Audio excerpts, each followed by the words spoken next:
I'm Synthia Rovida. Welcome back to my channel.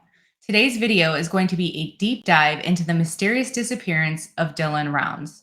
I've done quite a few videos regarding the arrest of people that had contact with Dylan in the weeks prior to his disappearance, but I haven't put everything together into one video about his disappearance. Weeks since anybody's laid eyes on Dylan Rounds. Dylan is a 19-year-old farmer who is living and working by himself on a plot of land he bought with the help of his grandfather on Missing man from Lucin, Utah, in Box Elder County. His parents say he was excited to start farming in northwest Utah, but after he planted his crop, he went missing, and now they suspect foul play. Dylan's case is quite complex, and there are a lot of twists and turns. There were many suspicious people that surrounded him before he went missing, and we can't forget that he came into a large sum of money just 4 days before he disappeared. Let's get into the video. Dylan Jamie Rounds was born August 1st of 2002. He's the oldest of 3 children, and he was born to parents Candace Cooley and Justin Rounds. In 2007, his parents divorced. However, they have made it very clear that he was well adjusted with this transition in his life. He grew up on a family farm in a small town called Rigby, Idaho. On this farm, Dylan was provided with a very active childhood. He learned all things farming, including taking care of farm animals, working crops, doing tractor work, building things, and he mastered welding by 12 years old. His mother, Candace Cooley, has said that he enjoyed being with animals and being in nature. She went further to say he especially liked his chickens. She said when Dylan was younger, that Dylan always had his chickens and he built the coops himself. She said that he would spend all day working on building them. Being the farm boy that Dylan was raised to be, he had a dream of being a farmer. He wanted to own his own land and start his own farm on it.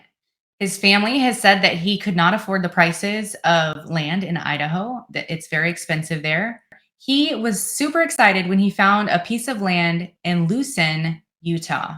His grandfather on his father's side wanted to help Dylan make this dream come true. So he set up a deal with him where he would help him buy the land and Dylan would make payments towards it. So Dylan moved to Lucin, Utah to start his own farm. You heard that right. At only 19 years old, this driven, hardworking young man was already starting his own farm. All of the larger farms wanted Dylan to do custom farm work for them, including welding, planting crops, and doing tractor work. This led him to a city that was very close to Lucin called Montello, Nevada. It's about 25 miles, which is a 35-minute drive from Lucin because Lucin is on the border of Utah and Nevada. And he ended up going to work for a larger farm called Bar O. During this time, he was earning large sums of money that he would put back into his own farm. Since Dylan spent all this time farming in Montello, Nevada, some people have said up to 12 hours a day, he would spend the night in Montello at his friend Kurt Wadsworth's RV trailer for convenience. So he wouldn't have to do a really long drive after 12 hours of work. Instead, he just crashed in Montello and would drive back home the next day to his farm. Dylan met Kurt through farm work. He had hired Kurt to do backhoe work on his farm, along with 2 other farmhands, one named Don Hately, the other named James Brenner. In April of 2022, 6 weeks before Dylan disappeared, he had a disagreement with Don, where it ended in both of them deciding that it was best that they separate and no longer work together. On Tuesday, May 24th, Dylan received a $33,000 paycheck for custom farm work that he did in Montello, Nevada. His family has said that that money is accounted for, but that doesn't take away the possibility that there may have been someone out there that believed he still had this money on him. On May 25th, Dylan was flagged down by a man that came running out of the desert barefoot and bloody. The man was begging for a ride and also for something to drink. He needed a place to charge his phone. Initially, Dylan told his family that he didn't give this guy a ride, but we've come to find out that he actually did give this guy a ride. He was so unsettled by the man's behavior and the entire situation that he called several people in his family to tell them about this run-in with this man that came out of the desert. On Thursday, May 26th, the last debit card transaction ever made on Dylan's card was at the Cowboy Bar Grill in Montello, Nevada. Friday, May 27th, there was an unconfirmed sighting of Dylan in front of the Saddle Sore Bar, also in Montello, Nevada. On Saturday, May 28th, Dylan Rounds made his last phone call. That call was to his grandmother to tell her that he was putting away his grain truck into his grain shed 5 miles away. He was presumably making the 5-mile drive from his farm to the grain shed to park his grain truck because it was going to rain and he didn't want his seed to get wet.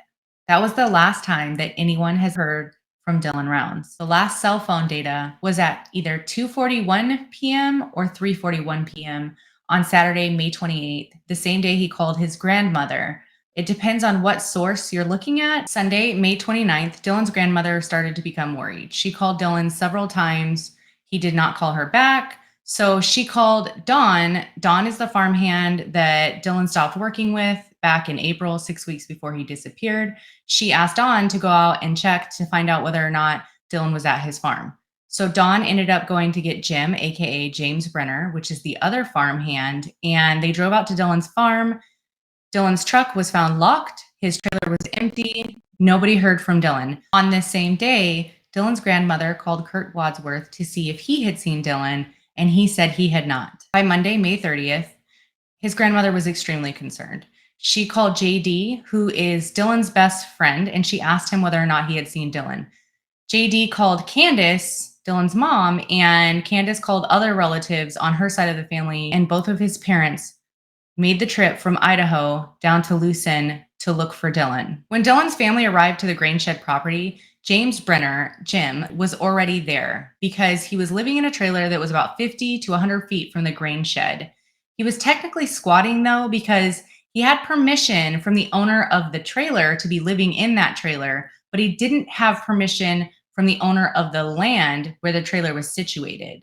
So when the family arrived, he allegedly, according to Candace Cooley, from a recent interview that she and Justin gave with Nate Eaton at East Idaho News, told her and the rest of the family that he had to move Dylan's grain truck into the grain shed because while Dylan was parking it, he hit a horse gate that belonged to James. Now, this doesn't really make a lot of sense because that kind of sounds like he's admitting that he was the last person that would have seen Dylan, unless he just found the grain truck abandoned and didn't see Dylan anywhere. The family ended up calling Box Elder County Sheriff and made a missing persons report. Search and rescue showed up to help the family search. And within 90 minutes, Dylan's boots were found 300 yards away and behind the grain shed on a dirt pile.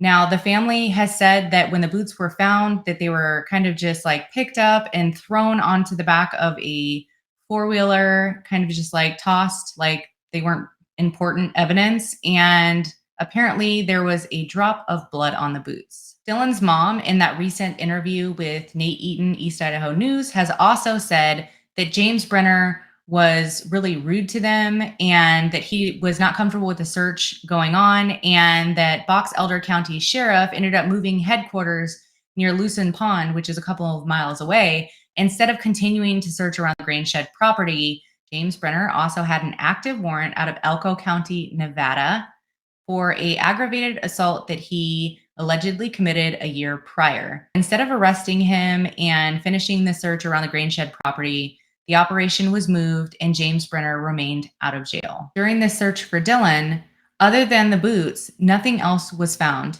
Dylan's phone, his key fob, his wallet, and his handgun were all missing. One thing that really concerned Dylan's family, though, was that during the search of his farm, his personal truck was found there. It was locked, the key fob was missing, and it was allegedly completely pressure washed. There were streaks that are indicative of pressure washing. Everything was completely clean except the wheel wells in the front underneath. And Dylan was known to not ever wash his truck because he viewed his truck as a farm tool. He didn't view it as something to go and show off. So he didn't feel it necessary to wash his truck on a regular basis. And his family has also said that the last time that he was known to have washed his truck was a couple of years prior. That's how little he washed his truck. So it was very out of character They didn't believe that Dylan was the one that washed the truck. In addition to the truck being pressure washed, the seat was pulled all the way up to the steering wheel. Dylan's mother was able to get into the truck without having to readjust the seat. She is 4'11" and Dylan is 5'10". So normally she would have had to have readjusted the seat and pulled it up. Instead, she didn't have to pull it up. It was already pulled up. The truck was also in 4 low. The family has said that Dylan's 4 low did not work. So only a person that wouldn't have known that would have tried to use 4 low. Understandably, Dylan's family wanted to look into all possibilities. And they remembered this ride that Dylan gave on May 25th when that bloody and disheveled man stumbled out of the desert. So on May 31st, Box Elder County Sheriff posted a reward for the person of interest named Chase Venstra. That is the person that Dylan gave a ride to on May 25th. And Chase Venstra actually responded. Here are his messages from Facebook. The messages that Chase left under the sheriff's office posts stated that he was not in that area on Saturday and that he was 200 miles away, and he believes that he would have been seen Saturday afternoon and Saturday evening on several different stores' cameras. He says that Dylan was his friend and that he would not have done anything to hurt Dylan. Also, on May 31st, during the morning noonish time, Dylan's family requested that Kurt come out to Dylan's farm and help them in using his backhoe to empty Dylan's retention pond to find out if Dylan was in it. After helping Dylan's family out at the farm, Kurt went back to Montello, Nevada. That evening, he made a phone call, an alarming phone call to Dylan's parents, stating that Chase Venstra and Robert Aviles were holding Dylan hostage at Robert's mom's house in Montello. Naturally, Dylan's parents called the sheriff and they were freaked out over this. They left Dylan's farm and they drove all the way to Montello to find out where their son was. Since this happened, Kurt and his daughter have given multiple interviews on YouTube, and they explained that the information that Kurt gave to Dylan's parents came from a psychic, that a psychic told Kurt that Dylan was being held hostage by someone in Montello, and he assumed that it was Chase Venstra and Robert Aviles because these people allegedly have a known history of stealing things, and Chase allegedly has a violent history. Again, Candace Cooley and Justin Rounds recently gave an interview, and they explained that on the night that they were called away from Dylan's farm out to Montello to find out if Dylan was being held hostage, Dylan's key fob was mysteriously returned, and nobody knows by who. This aligns with information that Kurt has given in interviews over the past few months on YouTube, because he said very early on that Dawn told him that Dylan's key fob was found. The family tried to keep this information quiet, and it was not supposed to be made public. And this has become a bone of contention between the family and Box Elder County Sheriff. However, in interviews, Kurt has explained that he, Dawn, and Jim are all really good friends, and that Dawn came into his bar at one point in time and explained to him that Dylan's key fob was found. But now, according to this recent interview, we know that the key fob was returned while Dylan's parents left Dylan's farm to go to Montello to respond to the Kurt call. On June 4th, Chase Venstra was arrested on unrelated gun charges. Law enforcement and Dylan's family have been adamant that he has not been named a suspect or a person of interest in Dylan's disappearance, and that the arrest is unrelated. There were court documents that were filed against Chase Venstra for these gun charges that set the internet true crime community ablaze, because in those court documents, it says that a search warrant was executed in relation to a homicide investigation. People have speculated that this homicide may have been related to Dylan Rounds, but again, he's been in jail for months and has not been named an official suspect. There has also been rumors that have not been confirmed by law enforcement that Chase Venstra asked Robert Aviles for a ride out to Dylan's farm on Saturday. After the initial search, 200 to 300 family friends of the Rounds and the Coolies went from Idaho down to Lucin to help look for Dylan. And again, nothing was found. Dylan literally seemed to have vanished. On June 10th, Jim Brenner was arrested and released. On June 15th, Box Elder County Sheriff's Office officially deemed Dylan's disappearance a criminal investigation. From May 28th until June 15th, it was just considered a missing persons case. Dylan's family was obviously upset about this because clearly something happened to Dylan that they felt may be criminal. On June 18th, Robert Aviles was arrested on unrelated charges. No new court documents have been filed in his case. It was for an old warrant. On June 20th, James Brenner was arrested again. This time he was held. He was named an official suspect in Dylan Round's disappearance in court documents. His arrest that he was held on was considered unrelated. It's also come out that Jim Brenner has a violent history. His priors included an attempted murder that was reduced to a malicious shooting, aggravated assault multiple times. One of those was hitting someone in the head with a tire iron. Another one was beating an elderly man. So he has a violent history. On August 16th, a YouTube creator named Tyler Feller released text messages that Candace Cooley, Dylan's mother, had sent to another party. And in those text messages, she made allegations that Kurt Wadsworth had completely bleached the trailer that Dylan was staying in Montello, Nevada, while he was doing work at other farms. Kurt Wadsworth has not been arrested, and he has not been named a person of interest or a suspect in Dylan's case. Curtis said that the trailer being bleached, much less cleaned after Dylan was in it, is not true.